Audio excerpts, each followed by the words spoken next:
네, 안녕하세요. 해양환경 지식나눔 온라인 라이브 특강 진행을 맡은 아나운서 오희지입니다. 네, 오늘 특강은 해양환경 보전과 교육에 앞장서는 국가해양환경교육센터 유튜브 채널에서 실시간으로 진행이 되고 있습니다. 본 특강은 해양수산부 그리고 해양환경공단 국가해양환경교육센터에서 공동으로 준비가 됐고요. 국민 여러분들께서 쉽고 편하게 이 해양 환경에 대해서 배우고 또 다양한 문제에 대해서 보다 깊은 이해를 도와드리고자 다양한 해양 환경에 관한 주제들로 구성을 했습니다.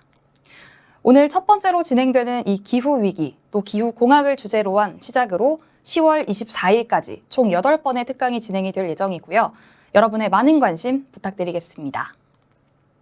네, 지금 정말 많은 분들이 접속을 해서 기다려주고 계신데 본격적인 강연에 들어가기에 앞서서 간단하게 안내사항 먼저 전달해 드리겠습니다. 특강에 적극적으로 참여해 주시는 분들 저희가 추첨을 통해서 기프티콘 선물해 드리고 있는데요. 국가해양환경 온라인 교육센터 홈페이지에서 사전, 사후 설문조사를 모두 참여해 주신 분들 중 추첨을 통해서 20분께 커피 기프티콘 드리고 있고요. 또 강연이 끝난 뒤에 저희가 Q&A 시간을 따로 진행을 하고 있습니다. 그때 채팅을 통해서 질문을 남겨주시면 역시나 추첨을 통해서 6분께 치킨 기프티콘 보내드릴 예정이니까요. 많은 관심 부탁드리겠습니다. 네, 그럼 이제 기후위기 그리고 기후공학에 대한 주제로 디오션 푸른별 구하기 강연을 진행해 주실 강사분 소개해드리겠습니다. 서울대학교 국종성 교수님입니다. 네, 교수님 안녕하세요. 네, 여러분 안녕하세요. 서울대학교 국종성입니다. 네, 오늘 교수님께서 정말 해마다 심각해지고 있는 기후변화로 인한 기후위기의 현주소와 함께 기후공학도 함께 강의해 주실 예정인데요. 오늘 특강을 통해서 이 기후위기 그리고 기후위기의 원인과 심각성을 실감하고 기후공학에 대한 미래 전망 또 논쟁에 대해서 모두 함께 고민해보는 시간을 가졌으면 좋겠습니다. 네, 그럼 이제부터 오늘 강연 시작해 보도록 하겠습니다. 먼저 강의는 이제 이 첫 번째 슬라이드로 시작하려고 하는데요. 이 그림은 세계 경제 포럼에서 뽑은 향후 위기 순위고요. 왼쪽에 있는 순위가 이제 앞으로 2년 동안 우리한테 닥칠 위기가 이제 세계 경제 포럼에서 이제 뽑은 겁니다. 그래서 보시면 1등이 물가 상승이죠. 여러분 요새 이제 그 돈이 많이 풀려가지고 물가 상승이 굉장히 심각한데요. 그런 것들이 이제 위기로 작용할 수 있고, 그다음에 두 번째가 아무래도 이제 자연재해. 지금 우리나라에도 굉장히 비가 많이 오고 있는데 그런 자연재해들이 이제 위기라고 뽑고 있습니다. 근데 이거를 앞으로 2년 말고 앞으로 10년에 대해서 이제 순위를 매겨보면요. 1등이 기후변화에 대해서 이제 완화를 실패하는 거. 두 번째가 기후변화에 대해서 적응을 실패하는 거. 세 번째가 이제 기후와 기상재해고요. 네 번째가 이제 생물 다양성이 손실되는 거. 그러니까 보시면 이게 지금 각각 색깔이 있는데 각각 색깔 중에 이제 초록색에 해당되는 것이 기후와 환경에 관련된 문제고요. 다른 색깔들은 다른 것도 관련된 것입니다. 근데 향후 이기순위 10개 중에서 살펴보시면 10개 중에 총 6개가 기후 환경과 관련되어 있다. 그러니까 앞으로 우리 인류가 살아가면서 가장 우리가 이 위기를 극복해야 되는 것들은 이 기후 변화, 환경 변화와 관련된 것들이라는 걸 우리가 알 수가 있습니다. 요 그림은 이제 기후 나선이라고 하는 건데요. 미국의 나사에서 만든 이제 기후 나선이라는 겁니다. 이 기후 나선이라는 것은 굉장히 복잡한 건 아니고요. 각 월별 기온 평균값이 있으면 이 기온 평균값을 선으로 이은 겁니다. 그래서 원의 반지름이 작으면 온도가 낮은 거고요. 원의 반지름이 크면 온도가 높은 겁니다. 그리고 이제 온도가 높은 건 이제 빨간색으로 이제 덧붙였는데 보시는 바와 같이 최근 연도로 오면서 굉장히 빨개지면서 반지름이 커지는 걸 알 수 있습니다. 보시는 바와 같이 그 100년 동안 기온이 점차적으로 쭉 올라갔던 걸 알 수가 있고요. 그리고 여러분들이 딱 특히 보실 수 있는 거는 1980년대 이후에 지구의 기온이 급상승하고 있다는 걸 알 수 있습니다. 그래서 약 100년 동안 지금 1도가 올랐고요. 뭐 이제 1.1도, 1.2도 이렇게 올랐다고 지금 얘기를 하고 있습니다. 그러면 이게 기온이 올라가면은 우리가 이제 어떠한 상황이 이제 벌어질지 우리가 생각해 봐야 되는데요. 일단 그 전에 우리가 먼저 알아야 될 거는 이 지구의 기온이 왜 올라가고 있을까요?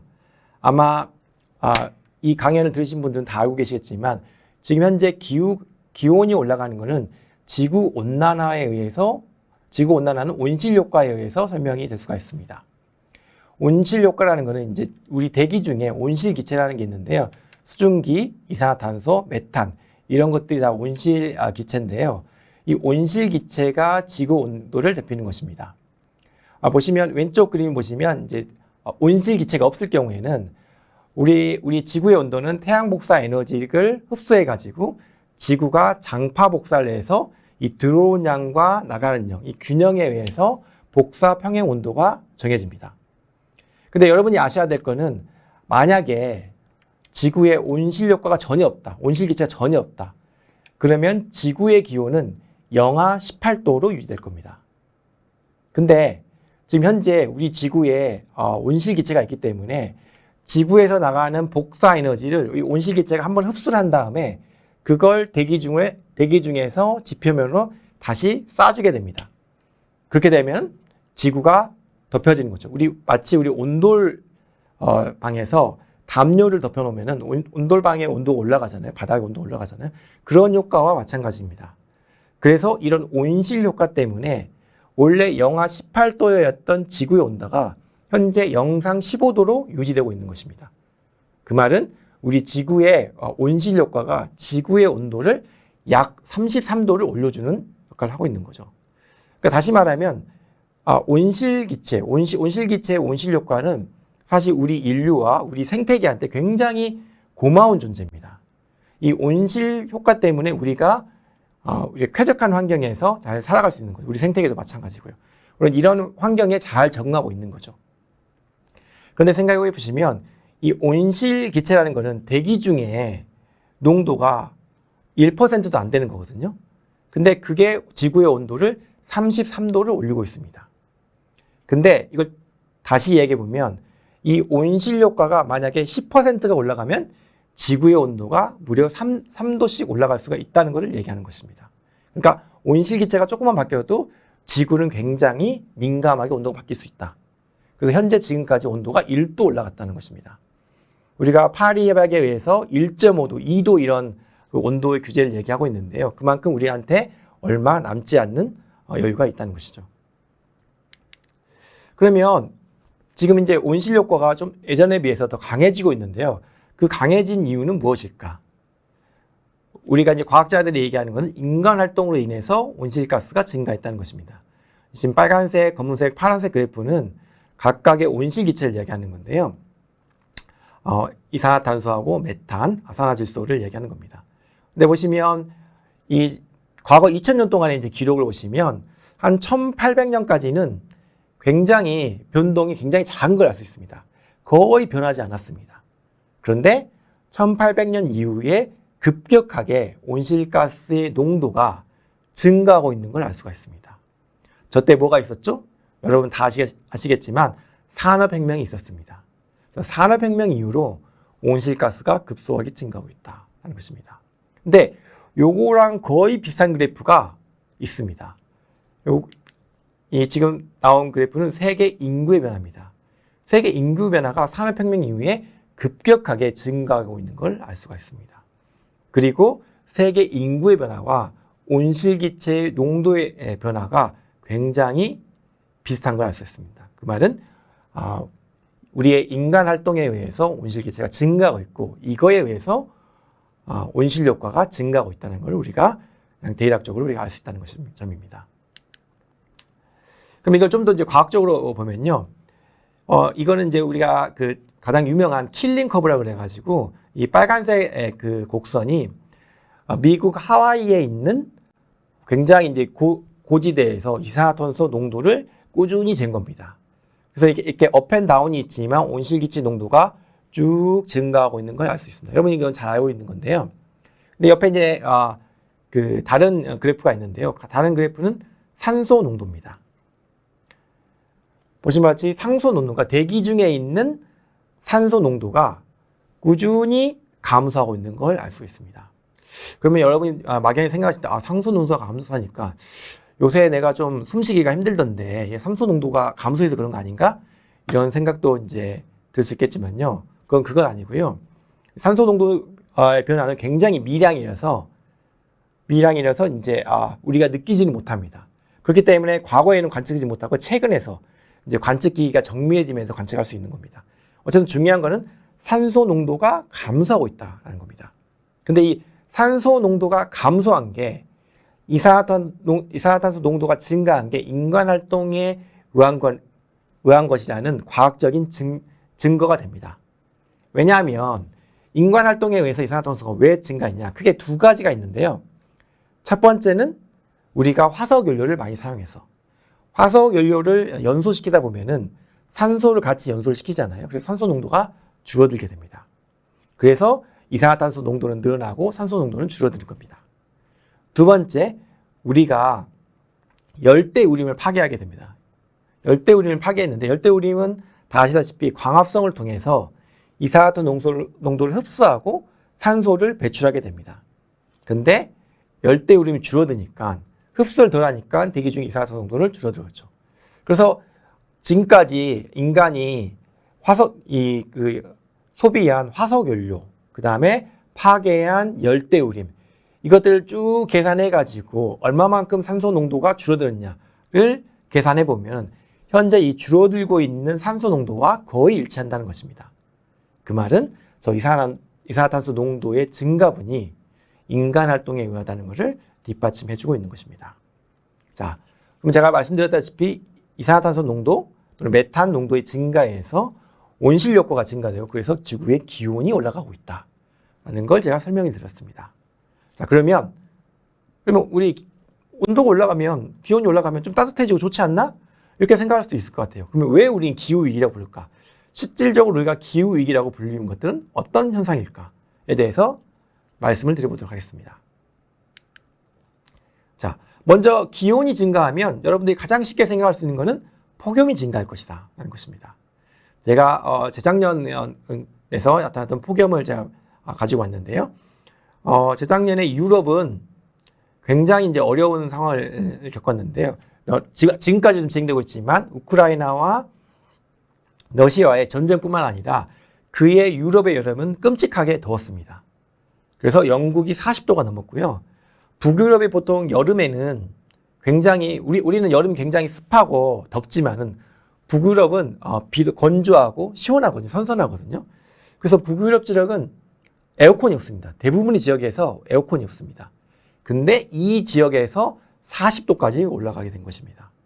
그래서 우리나라에서 뭐 40도 올라가면 우리는 힘들지만 건물에 에어컨을 틀고 이렇게 적응하면서 살 수 있지만 유럽은 그런 대비가 안 되어 있기 때문에 굉장히 힘든 여름을 지냈다고 할 수가 있습니다.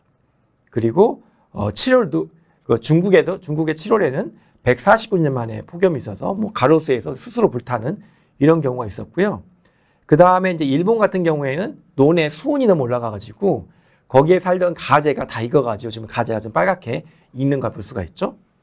그리고 이제 호주는 남반구에 있으니까 우리나라는 8월이 제일 덥지만 호주는 2월이 제일 덥습니다. 호주 같은 경우에는 기온이 40에서 49도까지 올라가지고 굉장히 온도가 완연한 이런 폭염이 근데 제가 이렇게 막 엄청 이렇게 뭐 여러 가지 설명이 드렸지만 이게 여러분들은 굉장히 요새 자연스러운 뉴스가 돼 있을 것 같아요. 이런 폭염들이 전 지구촌에서 굉장히 자주 발생하고 있다는 것입니다. 그만큼 우리뿐만 아니라 우리 생태계가 이 폭염으로 인해서 어려움을 겪고 있다는 것입니다. 단순히 이게 육지의 문제뿐만 아니라 바다도 뜨거워지고 있다는 것입니다.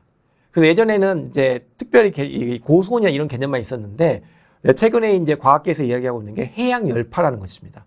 해양의 짧은 기간 동안 어마어마하게 온도가 올라가가지고 이게 생태계에 영향을 준다는 것입니다. 그래서 이 해양 열파가 전 지구적으로 강조되고 있다는, 강화되고 또 오랫동안 지속되고 있다는 것입니다. 보시면 2023년 작년 같은 경우에는 바닷속 폭염이 해양 열파가 빈번했다는 뉴스가 있었고요.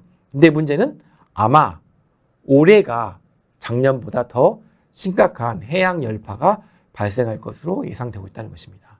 이렇게 되면 어떻게 되느냐?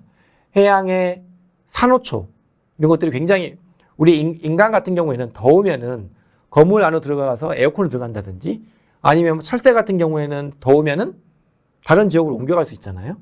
근데 산호 같은 경우에는 그 자리에 있어야 되기 때문에 옮겨갈 수가 없습니다. 그래서 그 지역의 기후나 환경이 바뀌면은 바로 아주 직접적으로 피해를 받을 수밖에 없습니다. 그래서 특히 이제 산호 같은 경우에는 수온이 상승하면 백화 현상이 돼가지고 산호가 이제 죽게 되고, 그러면 산호에 서식하고 있는 해양 생태계가 무너지게 되고, 그럼 전체적으로 해양 생태계에 영향을 주는 이런 악순환이 반복이 될 수가 있습니다. 그래서 이런 것들이 우리가 기후 위기의 일종이라고 우리가 이야기할 수가 있습니다.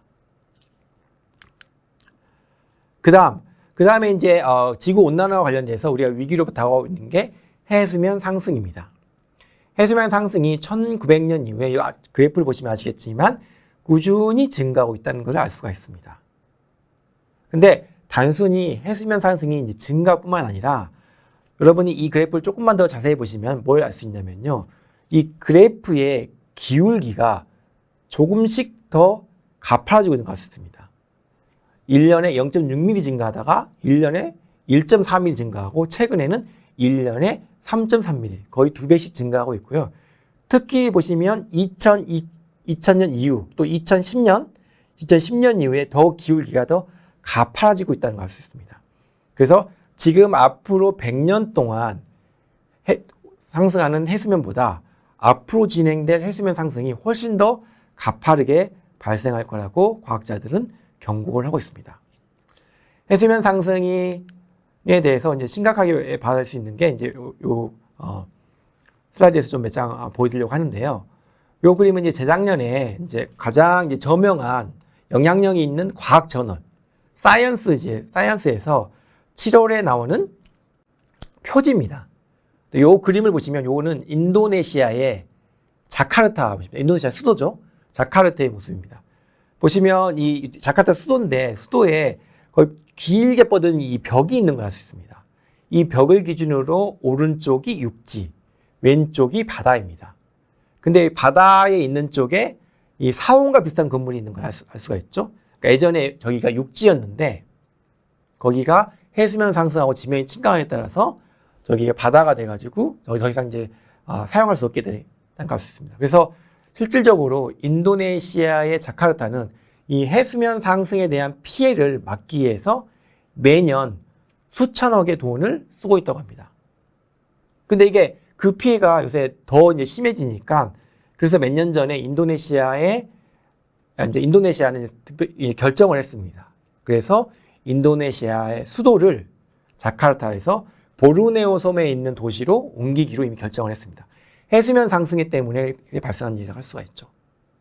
근데 이게 굉장히 아이러니한 게, 사실은 보르네오 섬은 아마존에 이어서 이 열대우림이 굉장히 이제 빽빽하게 우거져 있는 섬이거든요. 근데 기후변화에 의한 해수면 상승에 의해서 수도를 이전하는데, 근데 그 수도를 이전하기 위해서 열대우림을 파괴해야 되는 지금 그런 상황에 있는 겁니다. 어쨌든 그래서 그만큼 해수면이 심각하게 이제 상승이 다가오고 있다는 거고요. 그다음에 보시는 또 오른쪽 그림에 보시면 투발로의 장관이 유엔 연설을 하는 건데요. 그러니까 약간 이제 기후변화에 대한 어떤 위험성을 경고하기 위해서 저는 퍼포먼스를 하는 건데요. 저게 지금 그 유엔 연설을 저기서 하는 겁니다. 근데 저기 지금 장관이 서 있는 지역이 지금은 바다이지만 몇 년 전에는 저기가 육지였던 지역이었습니다. 그래서 그런 퍼포먼스를 해서 지금 저 투발로라는 섬은 앞으로 수십 년 안에 섬 전체가 잠겨가지고 거기에 있는 주민들이 다른 나라로 이주해야 돼서 기후 난민이 발생해야 되는 것으로 알려져 있습니다. 우리나라는 아직 해수면 상승에 대한 우리 대중들에 대한 어떤 인지도가 굉장히 낮은 편인데요. 아직까지는 피해가 아직 크지 않기 때문입니다. 근데 만약에 해수면 상승이 2m가 상승한다면 저희 지금 빨간색으로 표시되는 부분이 이제 잠긴다고 합니다. 이제 침수가 된다는 겁니다. 지금 제가 있는 이 부산에서도 저렇게 저 빨간색이 좀 꽤 많이 있죠. 부산 지역의 상당 부분이 2m 상승하면 잠긴다고 알려져 있습니다. 그러면 해수면 상승은 왜 일어날까요? 현재까지 해수면 상승은 크게 두 가지 이유로 설명할 수가 있습니다. 첫 번째는 바닷물의 온도가 증가하기 때문에 온도가 증가하면 팽창을 합니다. 그래서 해수 열 평창에 의해서 약 50%를 설명하고요. 나머지 50%는 육지에 있는 얼음들이, 육빙들이 녹아가지고 바닷물로 들어가가지고 바다에 물이 많아졌기 때문에 해수면이 상승하는 이것들이 50%를 설명한다고 알려졌습니다. 근데 어느 지역에 빙하가 녹았냐? 이게 중요할 텐데요. 지금까지는 육지에 있는 빙하가 많이 녹았습니다. 그러니까 이 알프스나 히말라야에 있는 이런 고지역의 그 만년설 이런 것도 녹았고요. 그다음 빙하들이 녹아가지고 바닷물로 지금 다 들어가가지고 해수면 상승이 있는 걸 알 수가 있었습니다. 근데 중요한 건 여러분 다 아시겠지만 육지에 있는 대부분의 빙하는 우리 그 높은 산에 있는 게 아니고요. 그린란드와 남극에 있습니다. 특히 남극의 빙하는 전체 지구의 물의 2%를 차지할 만큼 엄청 어마어마하게 많은 물들이 지금 얼음으로 얼려져 있습니다. 근데 최근 들어서 그린란드와 남극의 빙하들이 녹기 시작하고 있습니다. 그렇기 때문에 최근 들어 해수면 상승이 굉장히 가파라진다는 것입니다. 그래서 앞으로 해수면 상승이 점점 가파라진다고 예측되는 것도 그린란드와 남극의 빙하들이 녹기 시작했기 때문입니다. 그러면 제가 이 대중 강의를 하면 항상 하는 질문인데요. 제가 여러분들이 제 그 앞에 앉아 계시다면 제가 직접적으로 질문했을 텐데 아마 채팅창으로 한번 남겨주시기 바랍니다. 남극의 빙하가 다 녹으면 전 지구 해수면은 얼마나 상승할까요? 너무 막연하니까 제가 항상 힌트를 드립니다.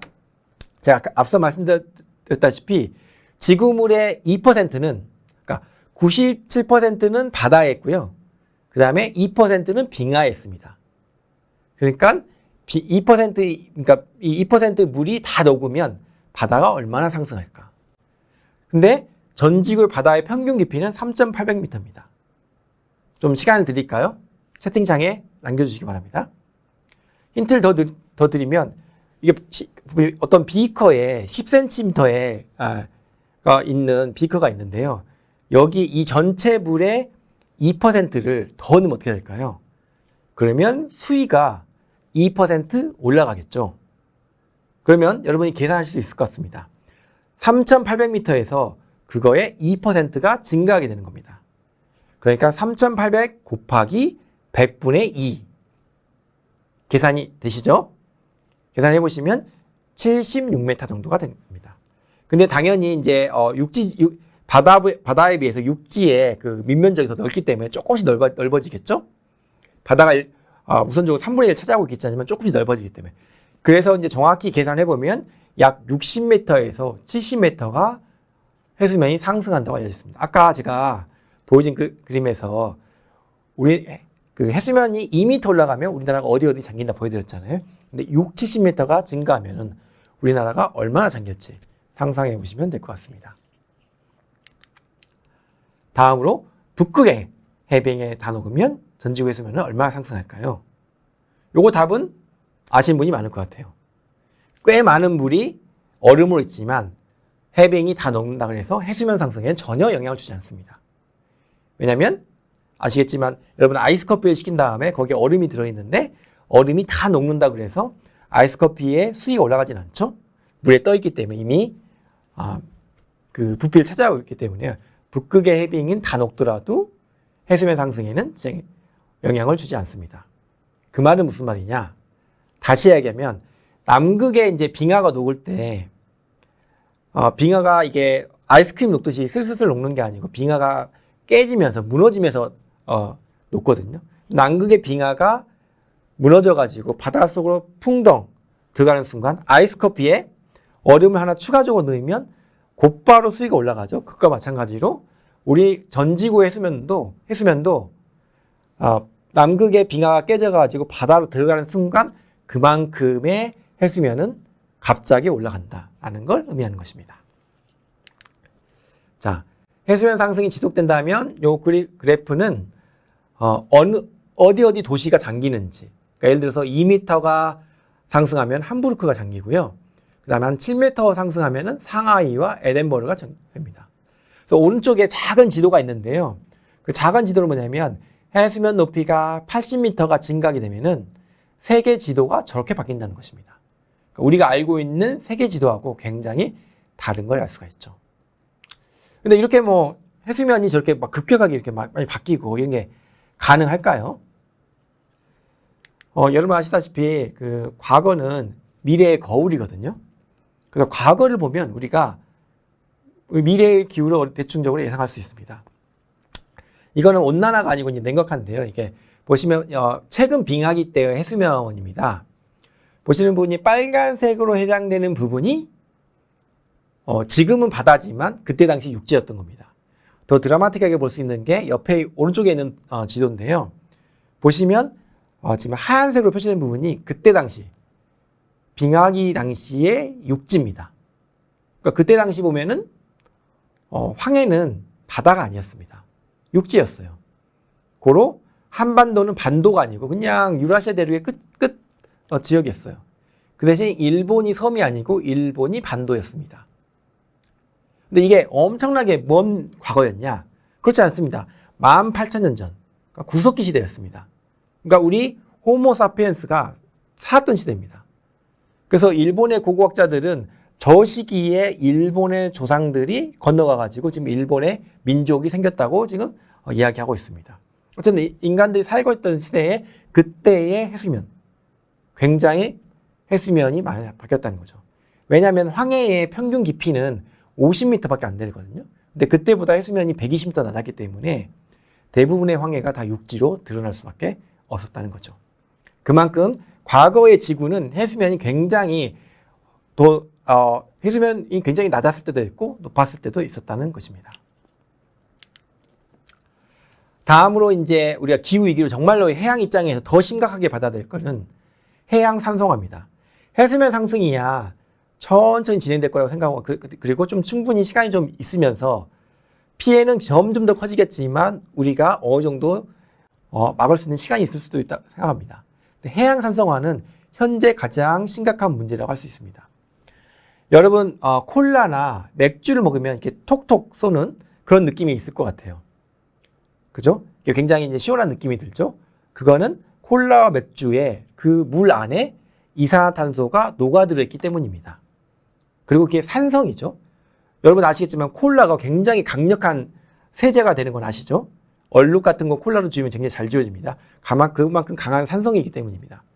마찬가지입니다. 바다에서도 우리 바닷물도 대기 중에 이산화탄소 농도가 높아지니까 대기 중에 있는 이산화탄소 농도가 바다로 녹아들고 있습니다.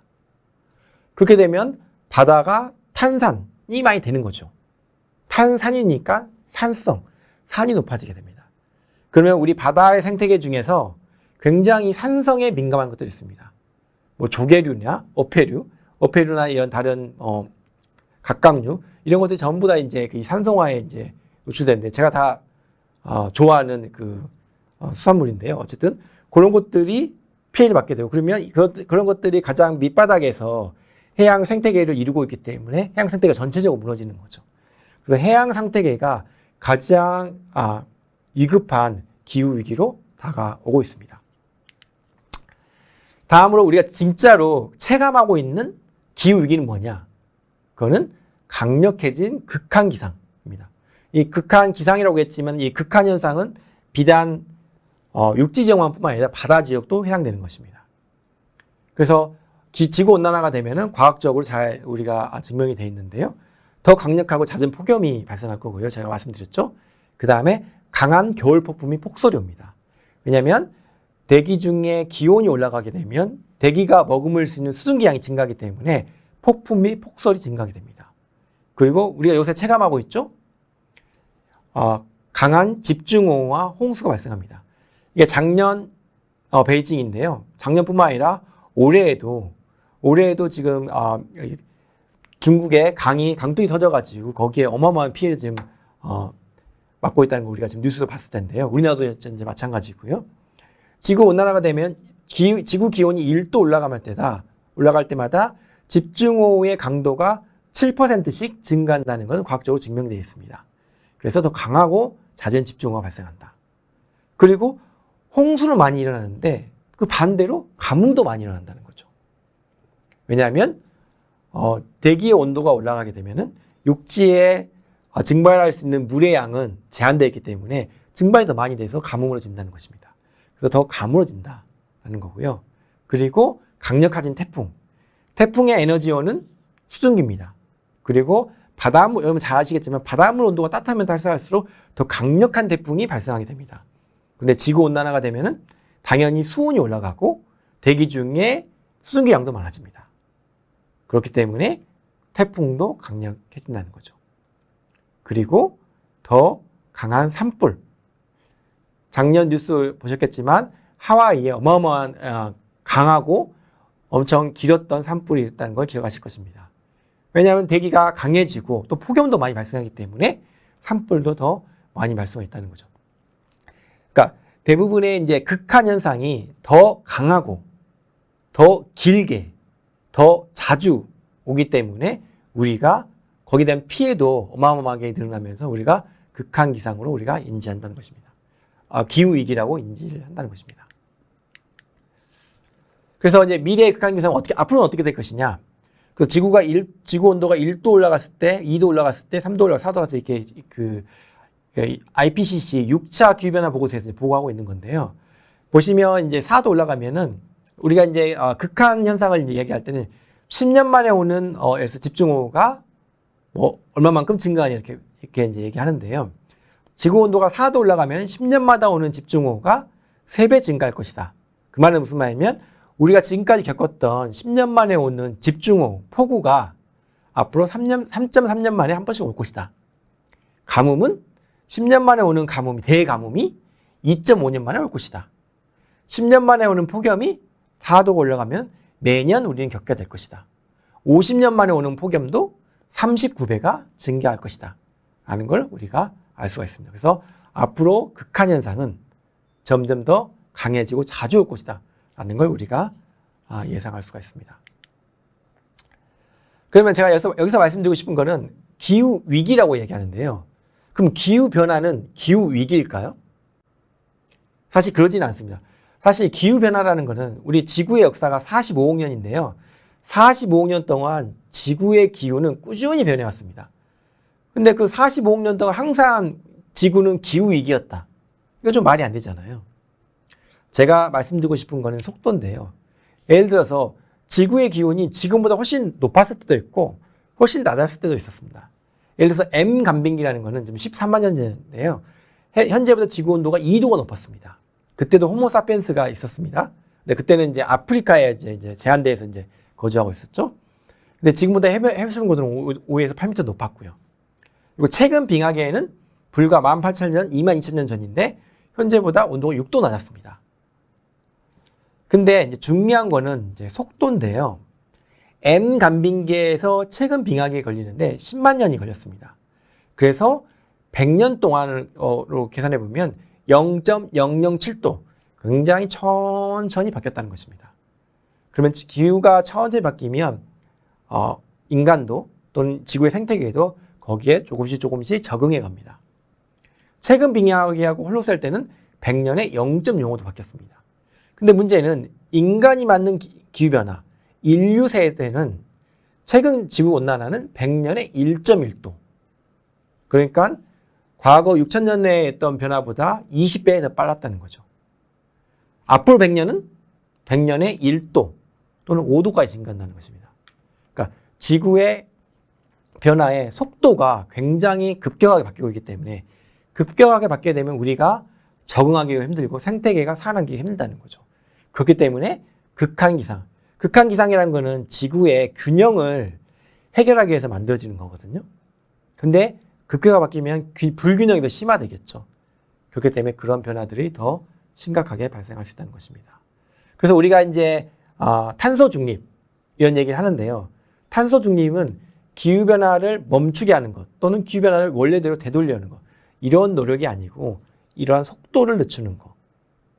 이 탄소 중립을 해야만이 우리가 기후변화의 속도를 늦춰서 기후변화의 피해를 우리가 조금이라도 줄일 수 있다. 이런 관점에서 우리가 생각을 해야 될 것 같습니다.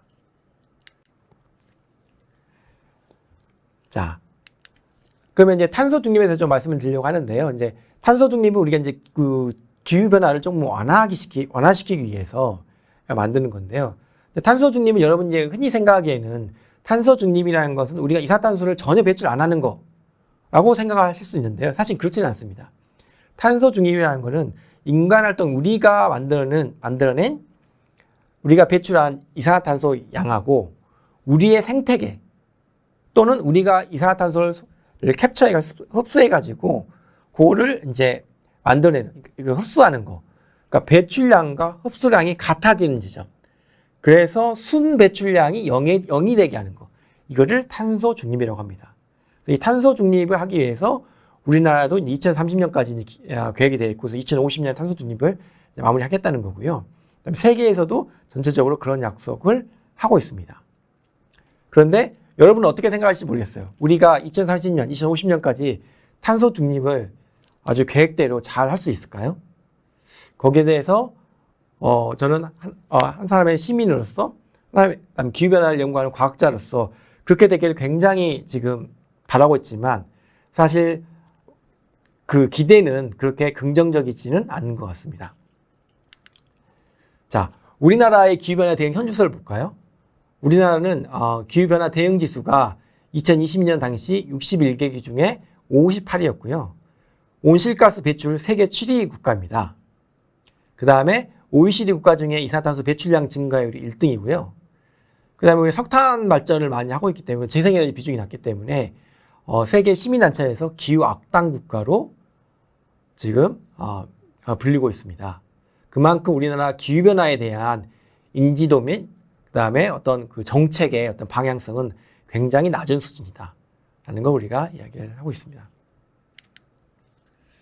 자, 우리가 탄소 중립을 이제 꾸준히 실행해야 되지만 세계적으로 이렇게 그 약간 갈등이 이제 심화되고, 그 다음에 이제 물가가 상승하면서 경제가 좀 안 좋아지면서 탄소 중립에 대한 예전과 같이 막 그랬던 이 기대가 그렇게 지금 작아지고 있는 것도 현실입니다.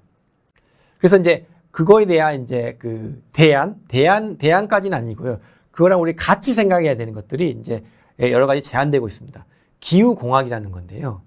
기후공학이라는 생각은 뭐냐면 인간의 약간 위험한 발상이긴 한데요. 인간 활동에 의해서 인간의 기술에 의해서 지구 온난화가 발생했기 때문에 인간 기술 가지고 이걸 해결할 수 있을까? 뭐 이게 말로는 굉장히 좋아 보이지만은 여러 가지 문제점이 있죠. 어쨌든 기후공학이라는 기술이 최근 들어 많이 이슈가 되고 있습니다. 사실 기후공학이라는 것은 몇십 년 전부터도 이제 나온 얘기인데요. 기후공학에 대한 이제 부정적인 이제 여론들이 많으면서 이제 한동안 얘기되지 않고 있습니다. 근데 최근 들어서 기후 위기가 너무 심각해지니까 이 부작용이 있음에도 불구하고 그럼에도 불구하고 기후공학을 좀 고려해야 되지 않냐라는 생각이 있어가지고 여러 이제 과학자나 여러 어떤 단체에서 지금 제시되고 있는 것입니다. 그래서 기후공학은 두 가지가 있는데요. 첫 번째가 탄소 중립처럼 대기 중 이산화탄소를 포획해가고 저장하자라는 이 첫 번째 방법이 있고요.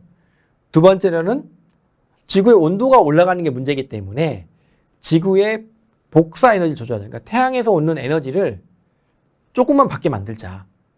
그래서 지구의 반사도를 높여가지고 이 온실효과는 지구의 복사 에너지를 조정하는 거니까 그만큼을 태양 에너지를 적게 받으면 됐지 않느냐. 이러한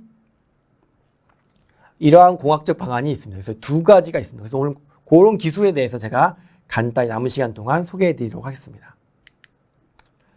그래서 여러분은 이게 가장 세계적으로 유명한 분이죠. 일론 머스크하고 이제 빌 게이츠인데요. 이분들이 기후 테크라고 해가지고 이제 굉장히 이슈가 되는 겁니다. 그래서 이제 DAC라고 해가지고 대기 중에서 직접 탄소를 포집하는 겁니다. 그래서 일론 머스크는 이제 뭐 이런 것들을 이렇게 이 이슈를 해가지고 가장 좋은 기술한테 우리가 포상을 하겠다.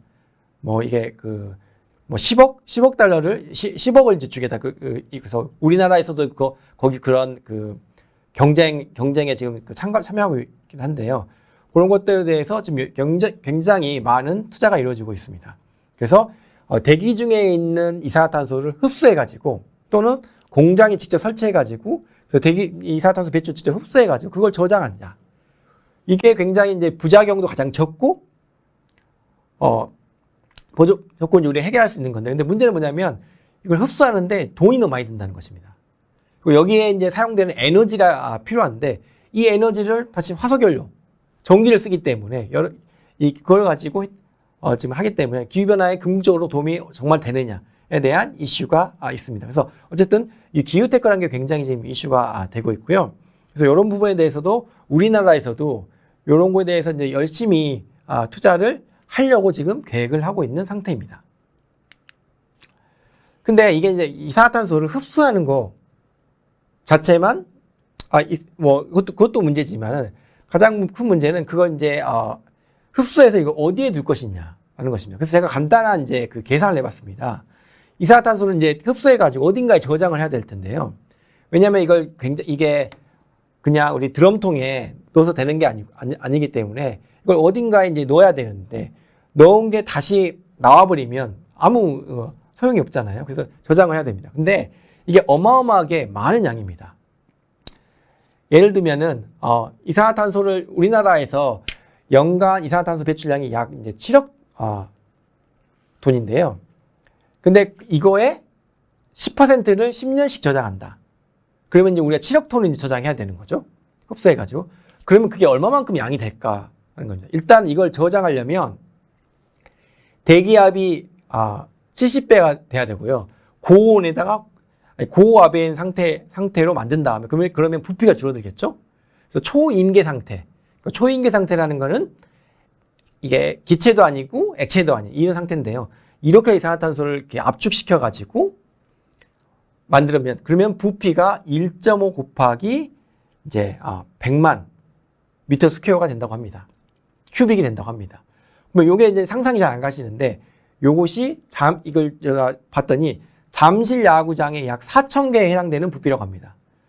요런 것들을 바다 깊숙이 아니면 땅 깊숙하게 묻어둬야 되는 거죠. 그러려면 어마어마한 자원이 필요하고 이 안정성이 보장된다. 그래서 이게 굉장히 어려운 문제다. 어쨌든 우리가 추구를 해야 되지만 굉장히 어려운 문제라는 걸 말씀드리고 싶습니다. 그리고 이제 이렇게 인위적으로 흡수하지 말고 바다의 생태계가 더 많이 흡수하면 어떻게 되느냐, 흡수하게 만들자라는 것입니다. 이제 그런 것들을 이용해서 이제 아이언 퍼틸라이제이션을 해가지고 해양에 이제 철을 막 뿌리는 겁니다. 우리의 생태계는 어떤 바다에서는 철만 뿌리면 식물성 플랑크톤이 엄청 이제 많이 성장하는 그런 바다가 있습니다.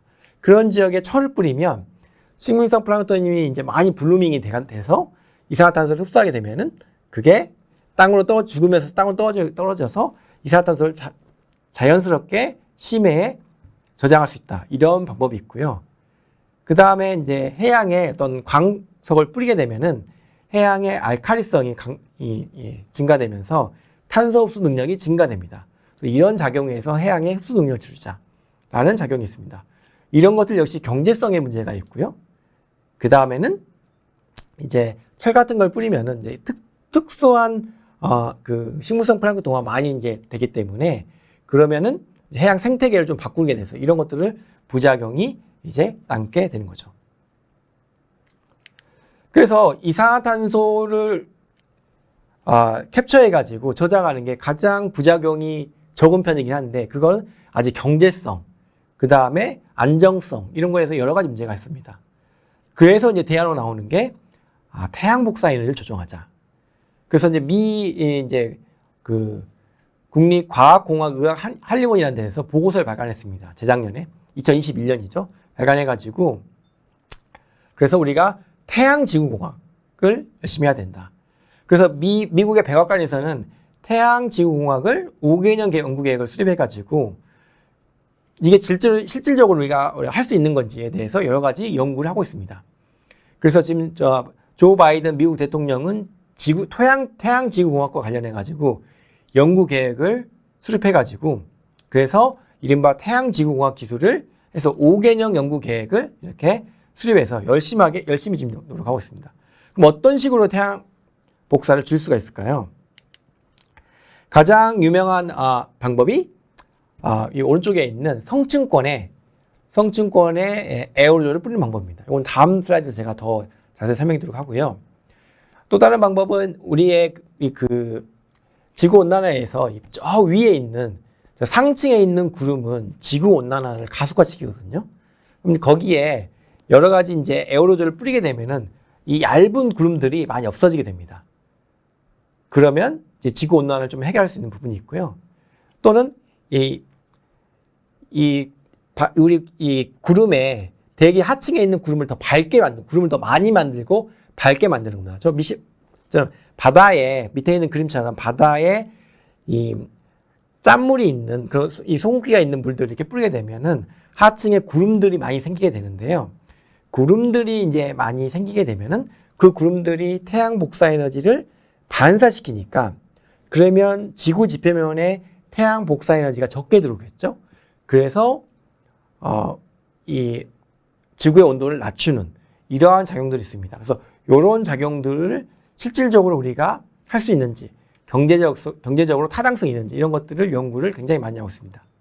근데 이런 것들의 문제점은 뭐냐면 우리가 한쪽 지역에 이제 구름을 이제 많이 만들게 되면 예를 들어서 생각해 보면 우리나라 동해에 저런 구름을 계속 만든다고 생각하면은 근데 예를 들어서 그게 그 구름에 의해서 일본에 뭐 폭우가 온다든지 일본의 가뭄, 중국의 가뭄 이런 것들 오면은 이 경제적으로 이렇게 서로 이 인접하는 국가들끼리 좀 문제가 생길 수 있잖아요. 그런 것들이 문제점이 있어가지고 국가 간의 합의가 필요한 점 이런 것들이 약간 장애 요소로 지금 작용하고 있습니다.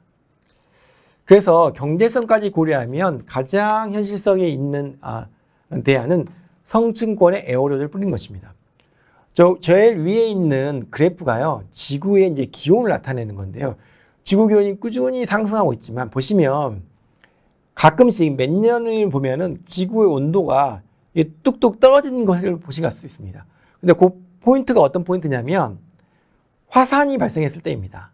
그러니까 무슨 말이냐면 과거에 열대에 강력한 화산이 발생하면 이 화산이 강력히 폭발하니까 그 화산에 의한 먼지들이 화산재들이 성층권까지 올라가게 됩니다.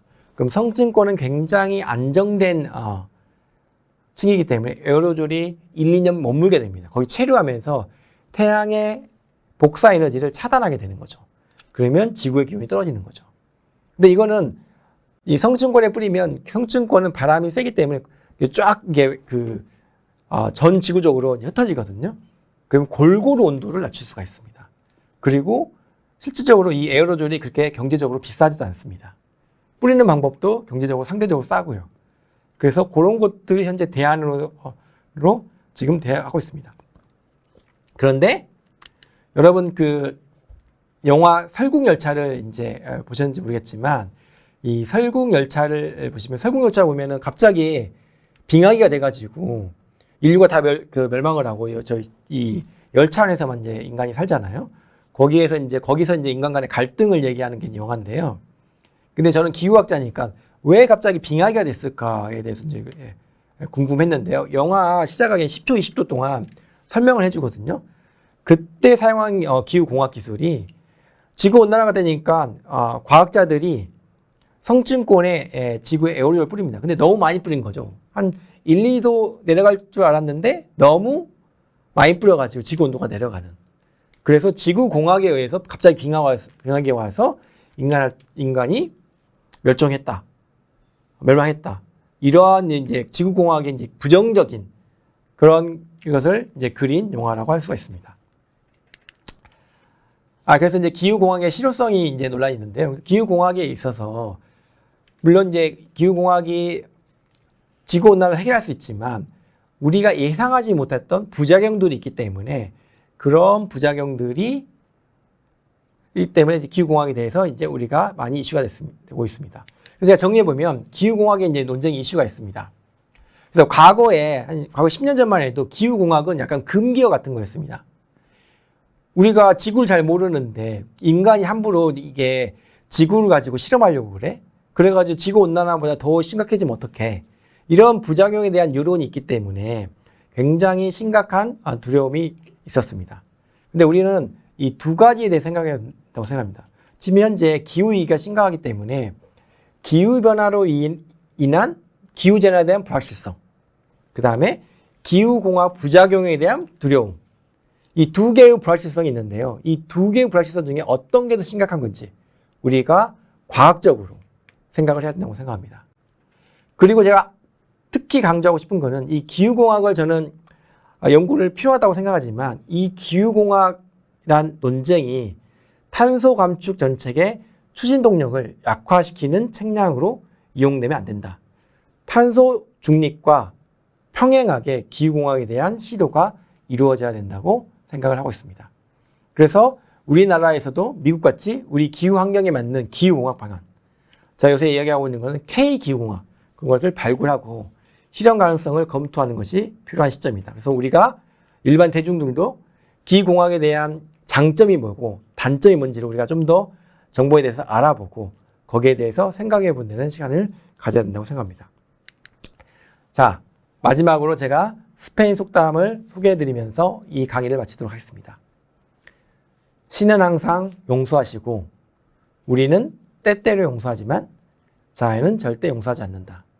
이 스페인 속담은 뭐 기후변화가 이 지구온난화가 되기 전에 만들어진 속담이지만 지구온난화에 가장 어울리는 속담 같아서 제가 가져왔습니다. 네, 이상으로 제 강연을 마치도록 하겠습니다. 감사합니다. 네, 저도 요즘 기후 위기에 대해서 관심이 정말 많고 또 사실 지금만 해도 굉장히 장마랑 폭염이 반복이 되고 있잖아요.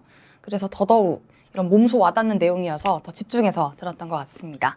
네, 다시 한번 좋은 강연해주신 저희 교수님께 감사하다는 말씀 전해드리고요. 네, 시간 관계상 올려주신 질문들 빠르게 한번 받아보겠습니다.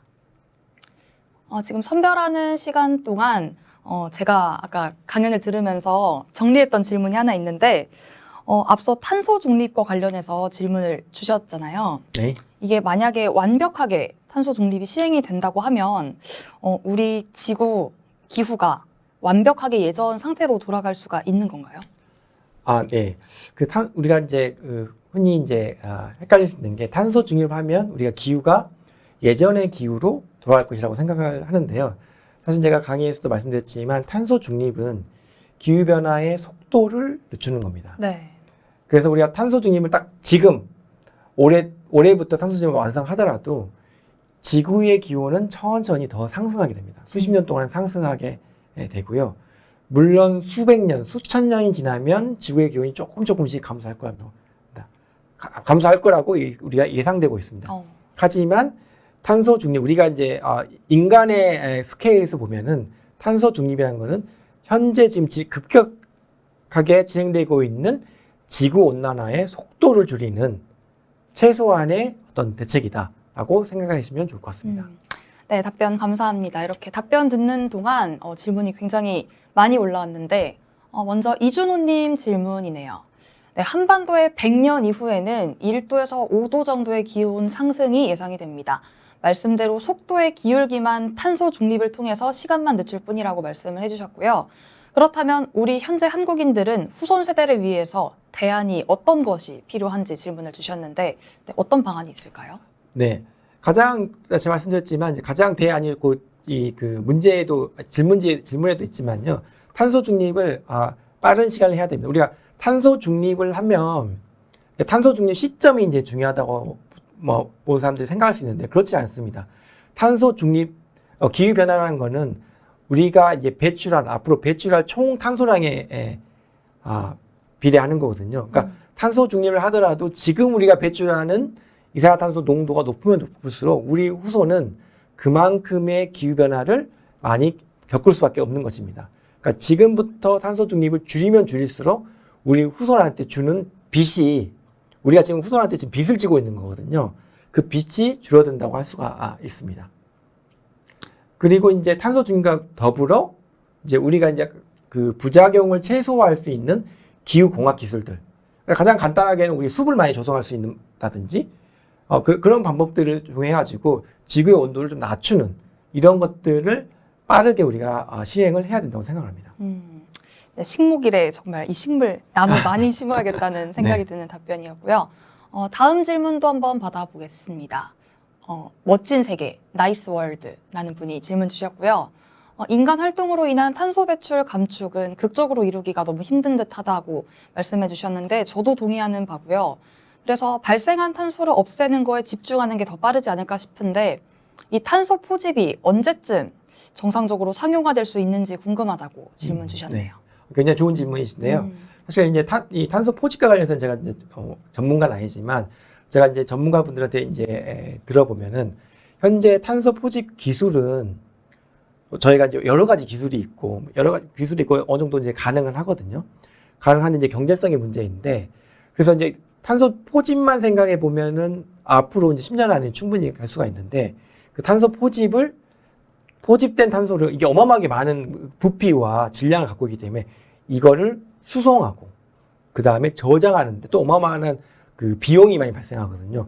이런 것들을 줄이려면 수십 년이 걸릴 거라고 저는 예상을 하고 있고요. 근데 이제 우리가 이제 탄소 중립을 자꾸 이제 회피하려고 하다 보니까 그쪽에 너무 많이 기대려고 하는 경향이 있는 것 같아요.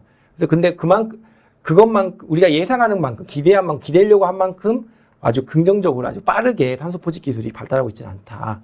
이렇게 제가 답변을 드리고 싶습니다. 아직까지는 조금 더 시간이 필요할 것 같고요. 다음은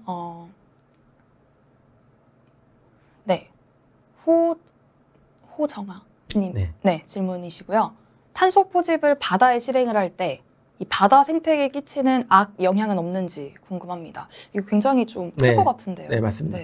예전에 이제 가장 그 이슈가 됐던 게 제가 아까 설명드렸지만 바다 특히 동해 또는 남극해 같은 데가 그런 데인데요. 이제 철을 많이 뿌려가지고 철을 집중적으로 뿌리면은 생태계라는 게 이제 영양분 중에 가장 부족한 거의 양에 비례해서 생태계가 자라게 되는데 동해 일부 지역과 이제 남극해 같은 경우는 철이 부족하거든요. 그래서 철을 뿌리면 특정한 식물성 플랑크톤이 막 블루밍이 이제 일어나게 됩니다. 그래서 이제 그 탄소를 많이 흡수하게 되는데요. 근데 그렇게 되면은 이제 특정한 종만 생태계가 되니까 우리 뭐 적조원상처럼 특정한 종들이 많이 쓰는 거잖아요. 그러면 그 생태계의 그 먹이사슬이 깨지기 때문에 그래서 생태계에 영향을 줄 수 있다라는 그런 것 때문에 현재 이제 국제기구에서 그 기술은 이제 금지된 상태입니다. 근데 이게 정확하게 어느 정도 피해가 되는지에서 과학적으로 아직 증명된 바는 없지만 여러 가지 이제 소규모적으로 실험을 해봐야 된다고 생각을 하고 있는데 어쨌든 한쪽에 너무 편향된 그런 영양분을 주기 때문에 생태계에 영향을 주는 생태계의 균형을 빠뜨리는 깨는 그런 부분이 가장 큰 악영향이라고 지금 생각되고 있습니다. 네, 마지막으로 질문 하나 받고 시간 관계상 마무리를 해야 될 것 같고요. PJW930님 질문입니다. 네, 탄소 포집을 하는 데 있어서 가장 중요한 건 결국 말씀드렸던 것처럼 국가 간의 협의가 필요로 될 텐데 교수님께서 생각을 하셨을 때 각 국가가 합의를 위해서 가장 우선적으로 생각해야 될 현실적인 준비 여건은 무엇이라고 생각하시는지 간단하게 부탁드릴게요. 예. 이건 정말 간단하게 말씀드리기가 어려운 문제긴 한데 간단하게 말씀드리면 그러니까 일단 뭔가 기후공학 기술을 하려면은 국가 간의 합의가 있어야 되거든요. 근데 합의의 가장 큰 문제점은 국가 간의 불균형입니다. 그러니까 기후공학에 의해서 어떤 나라는 이득을 보고 어떤 나라는 또 손해를 보고 그럼 합의가 되게 어렵거든요. 그래서 이 국가 간의 불균형이 가장 적은 기후공학 기술이 가장 현실적인 대안이고요. 두 번째로는 그 어떤 기후공학을 했을 때 정확한 영향평가가 필요합니다. 그래서 이 기후공학에 의해서 예를 들어서 어떤 지역에 가뭄이 있거나 어떤 지역에 호우가 있다. 이런 영향평가에 대한 국가 간 합의가 필요합니다. 과학적 근거에 의해서 그 국가 간의 합의가 필요하면은 그거에 의해서 우리가 조절할 수 있습니다. 세 번째로는 그런 것들을 할 수 있는 건 국가 기금을 만들어야 됩니다. 국가 기후변화 기금을 만들어가지고 각 국가들이 그 기금에 돈을 넣고요. 선진국도 당연히 많이 넣어야 되고 그거에 의해서 그 돈에 의해서 전 세계의 합의에 의해서 기후공학 그 기금에 의해서 기후공학 기술을 시행을 하고 그리고 그 기금을 가지고 기후공학 시술 실행하면서 만들어진 피해들 그 피해들을 가지고 그 기금을 통해서 보상을 하는 이런 시스템에 대한 합의가 있어야 된다고 저는 개인적으로 생각합니다. 그래서 그런 것들에 대한 목소리를 지금 내려고 지금 하고 있습니다. 네, 이렇게 정말 첫 강연부터 굉장히 많은 분들께서 질문 주셨는데 더 받지 못해서 개인적으로 좀 아쉽긴 합니다만 네, 그러면 Q&A 시간 여기서 마무리 한번 해보겠습니다. 네, 이렇게 많은 질문 보내주신 시청자 여러분들께도 감사 말씀 전해드리고요. 또 이렇게 유익한 강의해주신 국종성 교수님께도 다시 한번 대단히 감사드립니다. 네, 감사합니다. 네, 정말 끝으로 여러분 강의 잘 들으셨을 텐데 제가 앞에 오프닝에서 말씀드렸던 것처럼 사전, 사후 설문조사에 모두 참여하신 분들에 한해서 추첨을 통해 총 20분께 스타벅스 아메리카노 쿠폰을 전해드리고 있습니다. 이 설문조사는 채팅창 상단에 띄워드리고 있는 링크나 혹 라이브가 종료되고 난 이후 화면 속에 QR코드가 아마 뜰 겁니다. 그쪽으로 접속을 하시고 나의 강의실에서 진행을 부탁드리고 내일 13시 이후부터 일주일 동안 참여 가능하니까요. 잊지 말고 많은 참여 부탁드립니다. 네, 끝으로 다음 강연은 8월 1일 목요일 이 시간에 오후 8시에 진행이 되고요. 해양 플라스틱 위기에 맞설 시민 과학자 되기라는 주제로 동아시아 바다 공동체 오션 홍선욱 박사님의 특강이 진행될 예정입니다. 네, 오늘부터 바로 신청 접수받고 있으니까요. 여러분의 많은 참여 부탁드립니다. 네, 지금까지 시청해주신 여러분 모두 고맙습니다.